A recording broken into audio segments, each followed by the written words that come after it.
Ponnani south മത്സ്യത്തൊഴിലാളി സംഘത്തിന്റെ ആഭിമുഖ്യത്തിൽ ഹയർ സെക്കൻഡറി 10ാം ക്ലാസ് വിജയികൾക്ക് അനുമോദന സദസ്സ് സംഘടിപ്പിച്ചു. ചടങ്ങിൽ സംസ്ഥാന മത്സ്യശ്രേഷ്ഠ ജേതാവ് ഇ.കെ. ഉസ്മാനെ ആദരിച്ചു.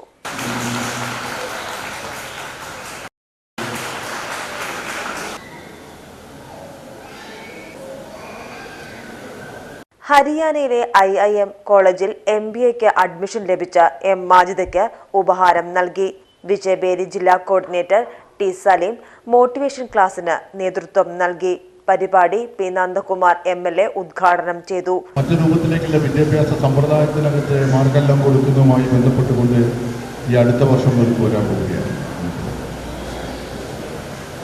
അപ്പം നമ്മുടെ കടലോര മേഖലയ്ക്കകത്തുള്ള കുട്ടികളെ സജ്ജമാക്കേണ്ട ഒരു പ്രവർത്തനം നമുക്ക് ഇതൊക്കെ ഒരു ചർച്ചാ വിഷയമായിട്ട് ഇന്നത്തെ ഈ അനുമോദന യോഗത്തിനകത്ത് വെച്ചുകൊണ്ട് ഇതൊക്കെ ചർച്ചാ വിഷയം പൂർണ്ണമെന്ന് ഇപ്പോഴത്തെ ഞാൻ പറഞ്ഞു. നമ്മുടെ മുമ്പിൽ പരീക്ഷ വിഷയങ്ങളാണ്.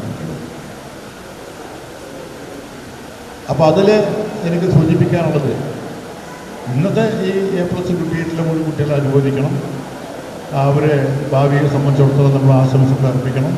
അതിനുവേണ്ടി നമ്മുടെ രക്ഷാകർത്താക്കളും നമ്മളെ കുട്ടികളും പ്രോത്സാഹനം നൽകിയിട്ടുള്ള അധ്യാപകന്മാരും ഒക്കെ നമ്മളെ അഭിനന്ദിക്കണം. ഇവരെ സംബന്ധിച്ചിടത്തോളം നമുക്ക് പിന്നോക്കം നിൽക്കുന്ന ഈ മേഖലയ്ക്ക് അതോടൊപ്പം തന്നെ ഈ വർഷം മുതൽക്ക് ഈ എഡ്യൂക്കേഷൻ വിദ്യാഭ്യാസ വർഷം മുതൽക്ക് നമ്മളെ കുട്ടികളെ സംബന്ധിച്ചിടത്തോളം കടലോര മേഖലയിലെ ആ പ്രശസ്തിയും പ്രാപ്തിയും വർദ്ധിപ്പിക്കാൻ കഴിയുന്ന രൂപത്തിലേക്ക് നമുക്ക് ഇടപെടാൻ കഴിയും. ഇല്ലെങ്കിൽ നമുക്ക് ചില പ്രയാസങ്ങൾ അനുഭവിക്കാൻ പോവുകയാണ്. മത്സ്യഫെഡ് മുൻ ഡയറക്ടർ MA ഹമീദ് അധ്യക്ഷത വഹിച്ചു. CP മുഹമ്മദ് കുഞ്ഞി, കൗൺസിലർമാരായ K. Shafi, K. Savad, PK. കുഞ്ഞു മുഹമ്മദ് മാസ്റ്റർ, KA. റഹീം എന്നിവർ പങ്കെടുത്ത് സംസാരിച്ചു. PP. അബ്ദുറഹ്മാൻ സ്വാഗതവും സെക്രട്ടറി റാണി ശശി നന്ദിയും പറഞ്ഞു. PGT news Ponnani.